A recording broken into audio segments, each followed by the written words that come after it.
now is the time to unleash Africa's peace power. We need to strengthen Africa's peace leadership on the continent itself and on the global stage. The UN chief unequivocal that too many Africans were caught up in the hell of conflicts or living with the relentless danger of terrorism and violent extremism in their communities, describing the human cost as heartbreaking and the cost to development as incalculable. From the countries of the Sahel, rocked by unconstitutional changes of government, uncertain political transitions and the growing terrorist threat, to the spread of terrorism and violent extremism in the Lake Chad Basin, Somalia and elsewhere, to the continued violence in the Democratic Republic of the Congo and the Horn of Africa, and to the deepening humanitarian nightmare in Sudan, now entering its second year, with increased hostilities in Al Fasher opening an alarming new chapter in this conflict.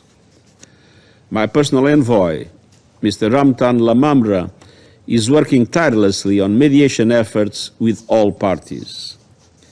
We need a concerted global push for a ceasefire, followed by a comprehensive peace process to end the bloodshed. They told the Council that death, hunger, disease and displacement fueled by these conflicts was playing out against the bleak backdrop of African nations still suffering the impacts of the COVID-19 pandemic. This is exacerbated by high levels of debt, which in turn limits their ability to fight poverty and hunger. Add the escalating climate impacts, including droughts and ferocious flooding, as recently witnessed in East Africa, in addition to geopolitical tensions. The challenges are simply stacking up. The Secretary-General emphasized the need for peace first.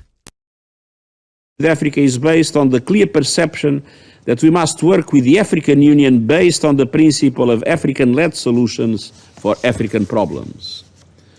The United Nations fully supports Africa's pursuit of peace through the African Union's flagship Silencing the Guns initiative. We stand shoulder to shoulder with our African partners to ensure security, stability and respect for human rights and rule of law across the continent, in line with the new vision for the rule of law. We are working closely with the African Union to strengthen the foundations of stable, peaceful societies, including democratic processes and institutions that people can trust. He also highlighted the need to embed African participation and leadership across the global peace and security architecture.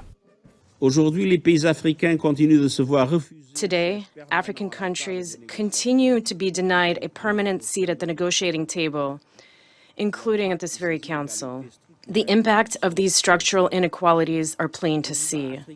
African states suffer disproportionately from the effects of conflicts, an unjust global financial system, and the climate crisis. At the same time, African countries are stepping up and contributing to peaceful solutions beyond the continent. In this connection, I commend Kenya for leading the upcoming multilateral security support mission in Haiti, and other African countries for offering to send troops. Africa deserves a voice in the global peace and security architecture. But Africa's voice can only be heard if African countries can participate in global governance structures as equals.